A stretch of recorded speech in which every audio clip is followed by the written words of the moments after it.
Hello, my name is Melissa Cancio, and I'm the Executive Director for Chamber South. And today we have Alexander Noda. He is from Synovus, and we are so excited to welcome him. He has a lot of experience. He just joined the Board of Directors for our chamber, and we're so excited to just get to know him a little bit more. Awesome. I'm humbled. Thank you, Melissa.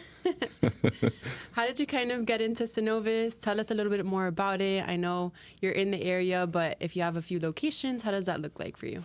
Perfect. So how did I get into Synovus? Simple. Back in 2020, I needed to make a career change. Middle of the pandemic, pretty crazy. And I went out there and was applying to every banking role available. But nothing actually worked when I applied. Hiring freezes, all that crazy stuff. But then eventually in October of 2020, Wow. everybody started reaching out to me and offering me a job. And Synovus at the time was not really known in the community. And I did just the most unconventional thing you could do. I just said, I don't really know this bank. I don't really know exactly at this point what they stand for, but they're really close to me. They have a location right here in 59th and Bird. And I decided to give them a shot. When I met the people, I just changed my entire perspective, and I knew that was the place. That's amazing. Yeah. To answer your second question, how many locations? Right here in what we call Miami-Dade, we have 9 locations at the moment. And obviously expanding footprint-wise, we have 236 locations at the moment. God. Yeah. Is that all across Florida, or is that nationwide? That's nationwide. Okay. We operate in the footprint. It's in 5 states: Florida, Georgia, where we're originally from, Alabama, South Carolina, and Tennessee. Wow, that's incredible that you found a job even during COVID when everyone was not finding jobs. It was pretty crazy experience, I had to admit. Barrier.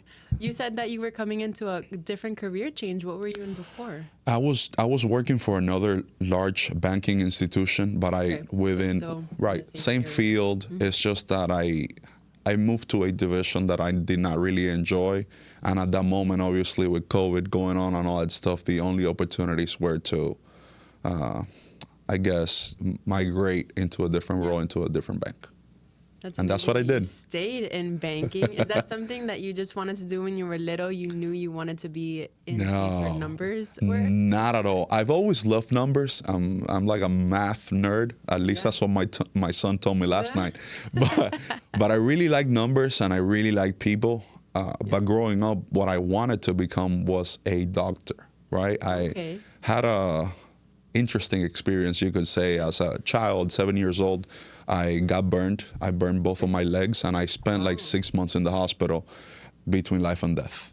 Oh my God. But what happened through that experience is that my parents and my family and like myself, I noticed that the incredible jobs that doctors do, right? Medicine, it's like something it's incredible, has the power to save people's life. And I always grew up believing that I wanted to become a doctor, like I was really good in biology and with numbers, so that's the field that I wanted to go to. Yeah. But you know, life takes you different ways, and banking is where I landed.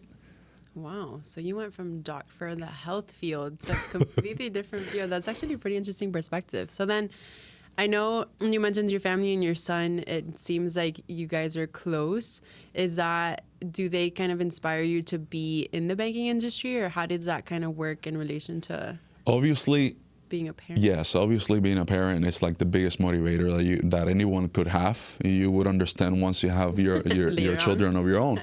But yeah, having children changes your entire perspective, because now your whole purpose is not to provide for yourself, but it's also to provide for your family and to make sure that you show them at least the best path you can, right? It's never perfect. Like nobody can be the perfect parent, but at least it's like a little push to try your best. And how banking works to accomplish that, I guess, is that it gives you the opportunity to talk to a lot of people, get to be extremely involved in the community.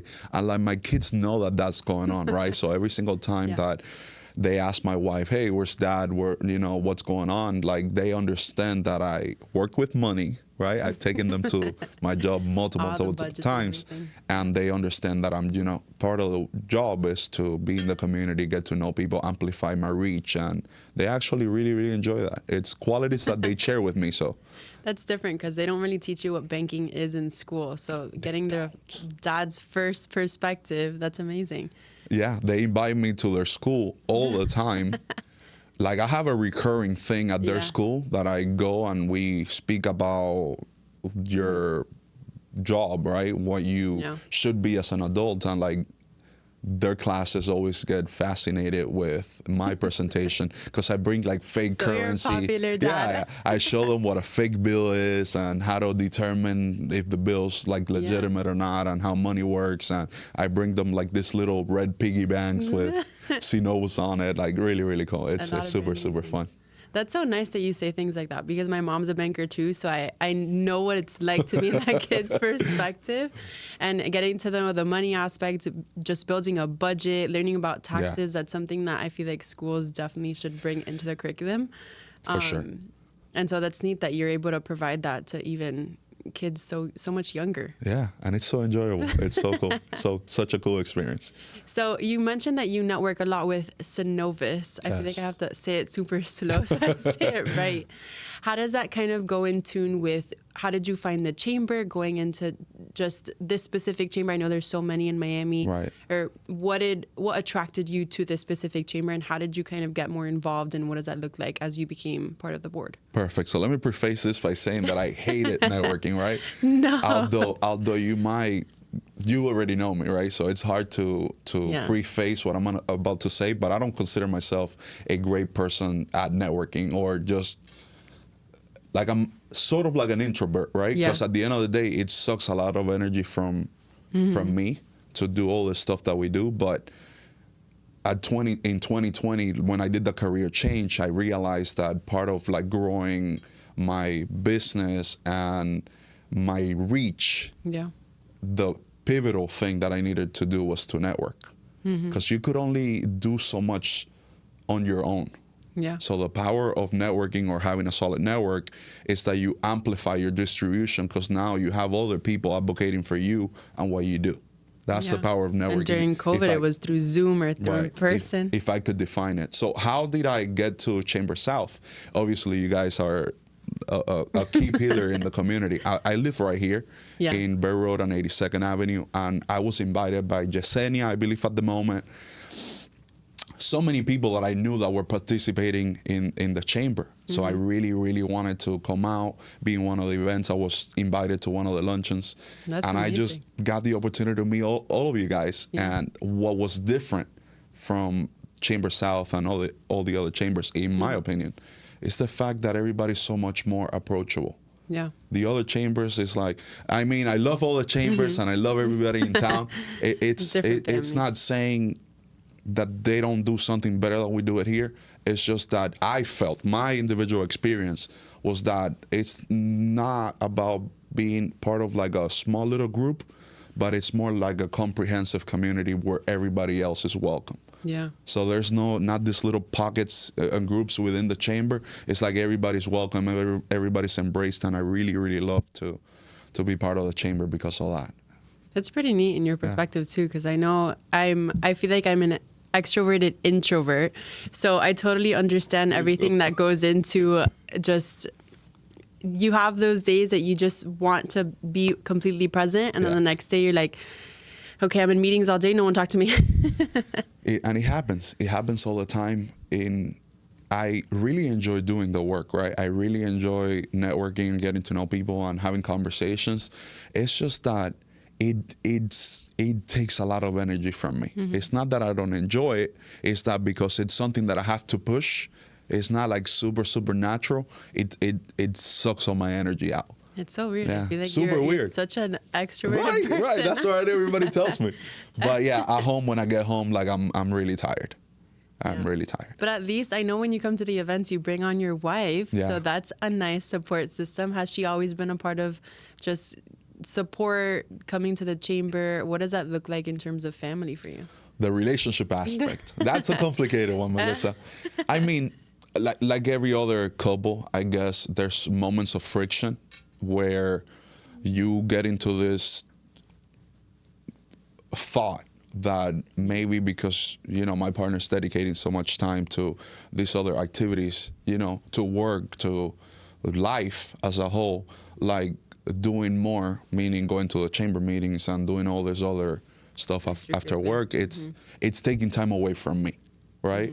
So obviously, let's keep it real. We've had those type of things, but then we sit down and we strategize and we devise a way that we can make this thing work for both of us. And that's where going to the meetings together, using it as an opportunity to like have fun, right? It's like a date. Let's go network and date, like super cool. We make it fun. Like my wife Anna, shout out, you know what's up, I love Anna. You. So we have a great relationship, and she's a pivotal, a key element in my life to help me and support me through networking and life as a whole. So I wouldn't be able to do life without her.